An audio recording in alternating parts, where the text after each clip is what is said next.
And Matt Lindland back at the Olympic Training Center. And Matt, just talk to us a little bit about what you're doing, what brought you back here this week. Well, what brought me back was, I've been asked for a few years to come back and help coach a team, but I was busy raising my kids and running my business. But my biggest priority has probably been on my family.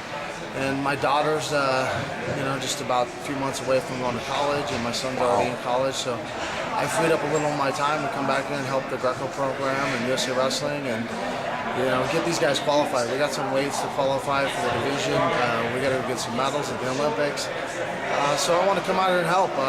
I've been asked. I think the level of intensity that guys like Dennis Hall and Brandon Paulson, and we had some really intense guys that weren't afraid to go out there and fight with the European wrestlers, take our intensity, our American style of fighting, and take it to their technical side of fighting. And I think we need to bring some of that back, and that's kind of what I'm out here doing, and certainly helping with the technique as well. I was one of the top lifters in the world. When I get on top of guys, I turned them, I lifted them.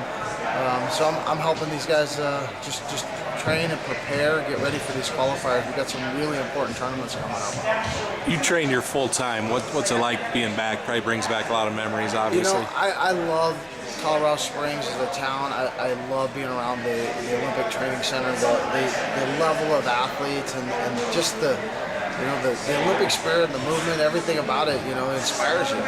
Being in this room brings back definitely a lot of memories. So, in camps, even when I wasn't living here, I lived here for 4 years. I was one of the first residents in that program. We started the resident program. We're quite a few years away from that, but even when I was back in Nebraska coaching, I was coming out here for training camps and off and on.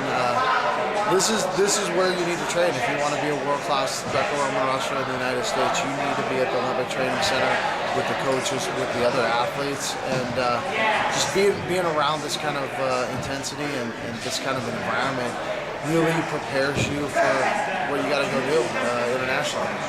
It's an Olympic year. I mean, you went through it in 2000. How special is it once you get into that calendar year for the Olympics? You just feel the crunch time, man. You feel the pressure of, man, I got to do more. I got to prepare. I need to be the first guy in the room. I need to be the last guy out of here because time is short. Time is precious. That's the feeling I got, and I'm seeing it here even with some of these guys. After practice, guys are grabbing me, stick around, help me with that lock, show me that lift. How are you doing that turn? So I'm happy to participate. I'm happy to be here and help these guys. And everybody seems very, very grateful and appreciative that I'm here helping, and I'm enjoying it. I love being a part of the wrestling program. A lot of older guys coming back. You're 41, but no chance. No chance. I put my time in. I know exactly what it takes. I know how hard you got to work, how hard you got to train. I don't think my body would hold up to that kind of intense training anymore. I train differently now than I did when I was in my 20s, when I was in my 30s.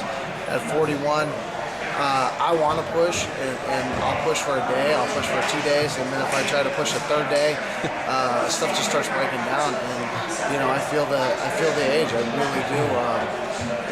It's hard to say because my mind's still there. I mean, my mind says you can do this, and then my body just starts giving out around that third day of training. So I've adjusted the way I train now. Personally, I can get in here, I can go with the guys, but I can't go multiple days in a row. I got to rest my body and recover. You've had a highly successful career as a fighter. You said this is going to be your last year for fighting. Talk a little bit about that. This is definitely my last year of fighting. I'm 41 years old. I love the sport. I took all the lessons that I learned from wrestling, the intensity, how to train, how to prepare for competition. I transitioned those into MMA. I learned the skills. I've been studying that sport for so long. I've been a part of it. I feel like a much more complete combat athlete, knowing how to punch, knowing how to wrestle, and knowing how to submit guys and finish them. But you can only be an athlete for so long. That window just closes, and this is it for me. I've made a decision with my wife that we're gonna do other things with our lives, and we're gonna move on. I'm gonna quit being an athlete and work my way into being a coach more. I even started a blog, Coach Matt Lindland. So if anybody's looking, check that blog out. I'm starting to do some writing, more videos like this. I got my first video up here while I was at camp, so that was an exciting move for me. To get videos up there and writing, and the blog is really about, it's for coaches and athletes. If you're looking how to train guys, if you're looking how to train, I've got some articles, and I'm going to continue to publish those. I've got guys that are contributing to them. I've got other coaches, other world-class athletes. I've got guys that are neuroscientists that are working their way into NASA that are going to write articles for me. So it's going to be a pretty complete blog when I get done. I just got started on that, Facebook, Twitter, all those type of things. So I'm just building that brand and coaching. I love coaching. I love being a part of this. I was a coach in Nebraska for 4 years. It was very rewarding to see your athletes perform, and then especially guys like Justin Reese who are still competing, world medalists, Brad Berry. I mean, these are my students that I'm so proud of, and today I got to go have lunch with Brad Berry. It was just awesome to get to spend time with them and be around guys like that I've trained and I've helped build them. And I love that. I just love being around people and helping athletes prepare. Matt, what do you remember about your Olympic experience in 2000? I mean, obviously you were in the finals, won a silver medal, and then world silver medal. I mean, what do you remember about your Olympic experience? Man, for me, it was just about focus. It was about a tournament.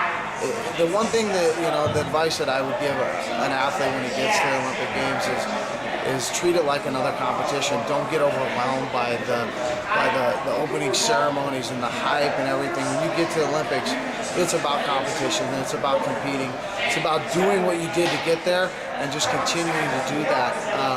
And that's why I think I had some good success at the games. Was I won other tournaments. I did well in other tournaments, and I just took what I did at those tournaments and I applied that to the Olympic Games. I didn't get caught up in the hype of, man, I'm at the Games. This has been a lifelong goal of mine, and I'm finally here. And that's it. Once you get there, it's not over. I mean, once you get there, that's when the fun starts. And enjoy the experience, enjoy the competition, but treat it like another competition and go out there and compete to the best. I mean, that's when you should be at your absolute best. And I feel like at the World Championships and the Olympic Games is when I did compete the best. Mm-hmm. Last question. You've been involved in wrestling for a long time. I mean, what's the sport meant to you? I mean, what can a young kid gain from getting involved in the sport? I tell every mom and dad, and the dads get it a little more than some of the moms, that all young men, we were created as men to be warriors. We were created in the image of God, and God's a warrior and he's a fighter. And I think all young men need to be a combat athlete of some sort. I don't care if it's wrestling, if it's boxing, if it's judo or MMA. I am a little biased. I like wrestling. I'm a big fan of wrestling. I like Greco-Roman wrestling in particular. But I think any kind of combat sport for young men is critical. It's so important that men learn how to fight, because they can transition those principles into everything they do in life. I mean, you fight for your family, you fight for your rights, you fight for what's right. I mean, you fight for jobs. You want to get a higher job. You want to get everything in life is about competition. It's about competing. It's about fighting. If you don't learn the principles of how to fight, how to train, how to prepare, how to work hard, how to stay focused, how to stay dedicated, I mean, those are just principles that you don't get from other sports. You don't get those from doing anything else but learning how to fight. And whether you're fighting in wrestling style, or you're fighting in boxing, or any form of martial arts whatsoever, you got to get your young men into fighting. And fighting, I'm talking wrestling, I'm talking any kind of combat sport.